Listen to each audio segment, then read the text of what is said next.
I had a sneaky idea. I bought a pair of sunglasses and pretended to be a blind person. Then I went for an interview at a blind massage center. Since my skills were good, I managed to get the job successfully. I worked as a salesman during the day and pretended to be a blind masseur at night. At first, I thought that would be it. The money that I earned from being a blind masseur was enough to support my family. After working as a blind masseur for 2 weeks, my boss suddenly wanted to talk to me. Your customers all praise your good techniques. They say that you always make them feel very comfortable. I let out a sigh of relief. He then said, "Lucas, since you're doing great, I want to give you an opportunity. Do you want to earn more money?" I was momentarily stunned and immediately nodded. Of course. My boss nodded in satisfaction. I was a little excited. I saw he was staring at me. He suddenly reached out, and it seemed like he wanted to poke my eyes. I shivered and instinctively wanted to dodge. However, I stopped myself just in time. I was pretending to be blind. I should not be able to see anything. If I moved, it would give away the truth. His fingers stopped right before my eyes. As I remained motionless, he nodded and grabbed my hands. He said, "Lucas, we provide a hidden service on the top floor. You're in this industry, so you know that some people are more sensitive when they're being massaged. Some of them feel pleasure from it, right?" I nodded. I learned that when I was in vocational school. Besides, during the 2 weeks that I was here, I met customers who were a bit more sensitive than others. They could not bear the stimulation from the massage after a short while. Those who are on the top floor are our VIPs. You have to be careful not to provoke them. If they like your service, you'd be able to earn a lot of money. A little tip from them might be worth more than your salary. My eyes widened behind my sunglasses. It sounded too good to be true. I gulped and immediately said, "Don't worry. I'll do my best." "Good. You can head to the top floor tomorrow. I have high hopes for you." He patted my shoulder and left. I clenched my fist in excitement after he left. After work the next day, I rushed to the massage center. Someone led me to the top floor and into a room. I was shocked when I looked at the furnishings. The room looked very luxurious. An average person would not be able to afford something like this. "Lucas, get ready. The VIP is almost here." The supervisor came in to inform me. I nodded and stood by the door. I lowered my head as I waited, and after a while the door opened. I saw a pair of long legs wrapped in black pantyhose. She was wearing a pair of high heels too. I kept my head low as I said respectfully, "Good evening, miss. I'm Monsieur number 888. I look forward to serving you today. Are you new?" She asked as she stood before me. I nodded. "Yes, Mississippi look up," she said. I raised my head. Through the sunglasses, I met her eyes. I was completely dumbfounded. Camila Dunn. I could not believe it. Camila was the CEO of our company. Almost all male colleagues fantasized about her. I was no exception. I was a normal man after all, even though I was married. It stirred some feelings in me whenever I saw a beautiful woman like Camila, but I had not expected to see her here. "Take off your sunglasses. I don't like when people talk to me with sunglasses on," Camila said coldly. I trembled, but I still took off the sunglasses. My eyes were lifeless and unfocused as I stared in front of me. To get hired at this massage center, I had spent a lot of time learning how to pretend to be a blind person. Camila stared intently into my eyes. I did not even dare to blink. She finally looked away just when my eyes were getting sore. I let out a sigh of relief. It was fortunate that I was not very well known in our company as a CEO. She did not know about me. "You look handsome now. Let me see your skills." After she said that, she started to take off her clothes right in front of me. I gulped as she tossed her clothes away. Finally, she was wearing her birthday suit. She lay down on the massage bed. I kept reminding myself not to give anything away. Then I started massaging her. Camila's skin was very soft and smooth to the touch. I massaged as usual, but after a while, Camila seemed dissatisfied. "What are you doing? Didn't your boss teach you how to do this?" I was surprised. Before I could react, she took my hands and pressed them against her lower back. I swallowed hard as my trembling hands started to massage that area. Although I had somewhat guessed this was the type of hidden service on the top floor from what my boss had told me yesterday, I still felt nervous when I actually started doing it. As I continued massaging her, she began to relax. After a while, I could hardly keep myself composed as I looked at her serene expression. I gave my best, and she shivered a few times, clearly pleased with my skills. "You're really good at this," she said after I finished. Camila took a moment to compose herself, and then started smoking. I stood respectfully at her side. She blew a smoke ring in my direction, took out a wad of cash, and placed it on the massage bed. I didn't look at the money at all. I was cautious, suspecting she might be testing me. As expected, I noticed her watching me from the corner of her eye. When she saw I didn't react, she nodded, satisfied. "This is your tip. I'll request your services again next time." She placed the money in my hand. I secretly breathed a sigh of relief. She was very cautious. I pretended to feel the thickness of the stack of cash, and then put on a surprised expression as I thanked her. "Thank you very much." Camila waved her hand, dismissing me. I took the money and slowly left the room. Once outside, I looked at the cash in my hand. It was about $5,000. I found it a bit unbelievable to have received such a large tip for just giving a special massage. I took a deep breath and put the cash in my pocket before heading back to the lounge. After a while, my boss called me in and praised me. He said the client was very pleased with my performance and kept encouraging me to keep up the good work. I, of course, readily agreed. My boss didn't schedule any other clients for me after my session with Camila. It seemed that few clients paid for the top floor service. It was more about quality than quantity. I went home after my shift, but the attractive image of Camila lingered in my mind. I didn't even bother to shower, releasing my pent-up tension with my wife. The next day, I went to my full-time job as usual. But when I reached the office building and was about to enter, I saw Camila arriving by car. I panicked and immediately turned around. Camila didn't notice me as she parked, and I sighed in relief. I needed to avoid her in the office. Otherwise, she might be surprised to find out she was being served by a simple salesman like me. I finished my shift feeling anxious and went straight to my other job. Upon arriving at the massage center, I calmed myself down and prepared for the evening. To my surprise, Camila showed up again right after I had changed into my uniform. She'd had a massage yesterday, so why was she back today? Was she really that interested? I cast a quick glance at her, but when she turned around, I unfocused my eyes and began the session. After yesterday's experience, I was already familiar with her body and knew her sensitive spots. I started with a light warm-up before using my main techniques. Camila sighed softly under my touch. However, toward the end of the massage, she suddenly turned around and pushed me against the massage bed. I was surprised. Though I had imagined scenarios with her before, I had never dared to act on them. But Camila seemed to have lost her composure. She brushed my hands away and tried to pull on my pants. I held onto my pants firmly and quickly said no. I don't offer that type of service. Her eyes briefly regained some clarity, but when she noticed my nervousness in a non-threatening way, her interest returned. "Don't you want to? I'll pay you $10,000 for it," she offered, her voice dripping with temptation. I hesitated but still shook my head. $20,000. My heart raced. $30,000. Camila showed no hesitation. I swallowed hard. $50,000, she whispered, leaning closer. She seemed almost offended by my refusal as she looked at me and, with a soft sigh, leaned in as if to kiss me. As Camila leaned in to kiss me, a shiver ran down my spine. It was a dangerous line, a point of no return. The thought of $50,000 kept echoing in my mind, tempting me, but something deep inside held me back. I took a subtle step backward, trying to refuse without causing a scene, but in that instant, I saw her expression change. Her face, which had been alluring and seductive, transformed completely. She became cold, calculating, and alarmingly observant. Camila kept her gaze on me, eyes narrowing as if she were piecing together a puzzle. I felt the tension in the room rise, and she raised an eyebrow, a cruel smile starting to spread across her lips. "Interesting," she murmured, crossing her arms and studying me like I was some kind of specimen. "Tell me, Lucas, why did you back away?" She paused, her gaze fixed on mine.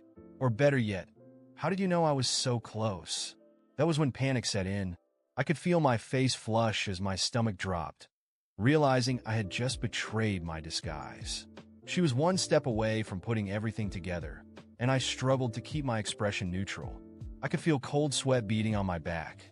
I desperately searched for an excuse, anything to explain my behavior. But before I could open my mouth, she laughed, a dry, knowing laugh that sent a chill through me. "You really thought you could fool me? Pretending to be blind to get a job?" She shook her head, each word laced with contempt. "That's pathetic." My mind was spinning, trying to make sense of what was happening. How had she figured it out? Had someone reported me? Or had she known all along and was just waiting for this moment to confront me? I felt my mouth go dry as shame and fear paralyzed me. But before I could even attempt to defend myself, Camila turned and snapped her fingers, her authority cutting through the air like a blade. The door opened behind me, and two security guards stepped in, their expressions cold and emotionless as they fixed their gaze on me. I was trapped, and any hope of talking my way out was gone. She was in complete control, and anything I said or did would only make things worse. "I knew from the start that you were a fraud, Lucas," she said, looking at me with barely concealed disgust. "This job, this position, it was all a test. You were nothing but a little rat in my experiment." Those words hit me like a slap in the face. All my efforts to provide for my family and sustain my dual employment now felt like a bitter joke. I was starting to realize that every wrong decision I'd made had led me straight into this trap, and now I was entirely at her mercy.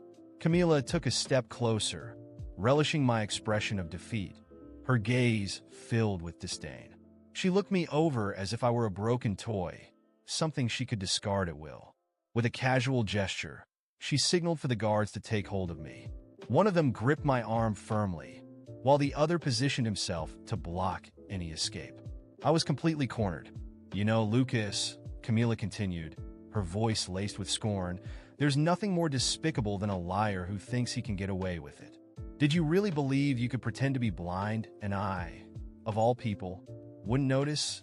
I struggled to speak, shame and desperation choking my words. "Camila, please. I needed this job. My family relies on this money." She laughed, a cold, mocking sound that cut through any illusion of mercy. "Oh, so now you want me to feel sorry for you?" She gave me a look of pure contempt. "Sympathy is for honest people, Lucas, not for liars and opportunists. Do you think you're special? Well, let me show you what happens to people like you." She waved her hand dismissively, and the guards began to drag me out of the room. Panic overwhelmed me. I knew that if she wanted to, she could ruin every part of my life, professionally, personally, financially. Everything I had worked to build could be destroyed with a single word from her. I tried to pull my arm free, but the guard's grip was unyielding, while Camila watched, utterly satisfied with her power over me. As they led me down the corridor, my mind was spinning. She hadn't just discovered my lie. She was prepared to make me pay for it. And I was finally starting to see that every foolish decision I had made, from pretending to be blind to rejecting her kiss, had been carefully manipulated by her to bring me to this humiliating point. I felt like a puppet, with every move controlled by her, leading me toward my downfall. The guards threw me out of the building, shutting the door in my face, leaving me stunned, Camila's words still ringing in my ears. I felt a knot tightening in my throat, the weight of the situation settling over me like a ton of bricks. I was finished. I knew that even if I tried to find work elsewhere, Camila's influence would make sure no one would hire me. It was only a matter of time before word got around. I walked home slowly, each step heavier than the last. My mind was a whirlwind of anger, shame, and despair. I had failed not only as a professional, but as a husband and provider. How could I face my wife? How would she react when she learned not only that I had lost my job, but that our entire life was about to collapse because of my lies? Camila's proposal came as an unexpected shock a few days after the incident. She sent me a direct, cold, and clear message. $100,000 for one last massage, Lucas. After that, I never want to see your face again. My stomach churned as I read it. $100,000. That amount was impossible to ignore, but accepting it would mean submitting myself to one more round of her cruel games. Yet the temptation was unbearable. I could pay off all my debts, set aside savings, and maybe even try to rebuild my life. The dilemma gnawed at me, and that evening, beside my wife, I rehearsed a feeble excuse. I told her I had a last-minute work engagement and would be home late. She raised an eyebrow, seeming slightly suspicious, but then relaxed and smiled. "All right, love, I'm going out too. One of the girls invited me for a girls-only night. Enjoy your work." Her words unsettled me in a way I couldn't explain, but I did my best to hide the tension. She seemed unusually at ease, and I didn't yet know that it would be the last night I would share a truth with her. On the way to the massage center, my mind was racing. I knew that accepting Camila's game meant submitting myself to her whims one last time, but the money was irresistible. When I arrived, a receptionist greeted me and directed me straight to the top floor, where the client was already waiting. My heart was pounding, and the sense of discomfort was almost tangible. When I entered the room, the ambience was different. Dim lighting, soft music in the background, and a faint floral aroma created an intimate, elegant atmosphere. The client was already lying on the massage table, and I noticed she was blindfolded, which struck me as odd, but I considered it just another one of Camila's games. I swallowed hard and approached her. I began the massage, doing my best to stay composed and not reveal my discomfort. Her skin was soft to the touch, and every movement seemed meticulously planned to keep the session as professional as possible. She let out a gentle sigh, as though surrendering to the relaxation. It was evident she was enjoying it, and for a moment I tried to block out my thoughts, focusing only on finishing the job and getting out of there. But as the minutes passed, an unsettling feeling grew inside me. The woman moved as if she were completely comfortable, and her body responded to my touch in a way I hadn't expected. With each movement, each touch, she sighed more intensely, almost as if she were fully surrendering to the experience. Something about her behavior disturbed me profoundly, and I began to feel a knot forming in my stomach. There was something uncomfortably familiar in her reactions. Suddenly, it dawned on me. Each gesture, each reaction, each detail of her body reminded me of someone I knew intimately. I tried to push the thought away, but it became clearer and clearer. Her perfume, the subtle movements, it was as if my body recognized this person before my mind did. My hands suddenly froze, and a wave of panic washed over me. My heart raced, and the realization hit me like a fatal blow. I was massaging my own wife. A chill ran down my spine and my body went rigid. Everything made sense now. Camila, with her subtle cruelty, had planned every detail to place me in this humiliating, excruciating situation. This was her final revenge, the ultimate humiliation. It wasn't just payback for my attempt to deceive her by pretending to be blind. It was her way of showing me just how vulnerable and powerless I was under her control. She had invited my wife, gifted her this prize of an exclusive massage experience, knowing it would be me in the room without her knowing. My wife lay there, motionless, enjoying every second, while I fought to keep my composure.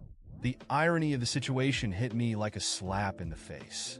I knew she was enjoying it, that she was experiencing something that clearly pleased her, and it hurt in ways I could never explain. The idea that she was surrendering so naturally to the massage, unaware that it was me, stirred up a mix of anger and pain within me. Finally, I finished the massage.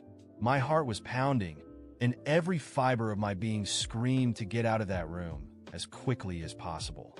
As I pulled back, my wife let out a soft sigh, still relaxed, and I knew I would never be able to look at her the same way again.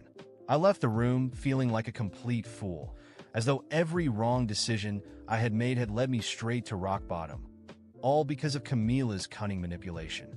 Leaving the building, I wandered the streets aimlessly, still in shock, trying to process everything. I had been used, betrayed, and humiliated, and my wife, unknowingly, was at the center of this twisted game. What hurt the most was realizing that, not knowing it was me, she had completely given herself over to the experience. It was a bitter truth that I couldn't shake.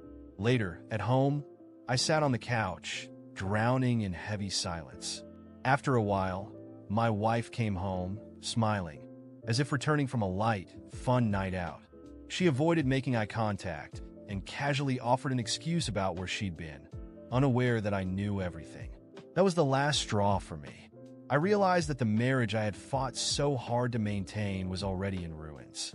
That silent, unintentional betrayal was the final blow. I stood up, and before she could say anything, I asked for a divorce. Her face turned to one of surprise and confusion, and she tried to understand what was happening. But I had no explanations left to give. I didn't want to talk, didn't want to argue. I simply pulled away, gathered my things, and walked out of that house without looking back. The pain of the silent betrayal and Camila's cruel game still echoed in my mind, but what weighed on me the most was knowing I would never be able to forget what my wife had done, even though she hadn't known it was me.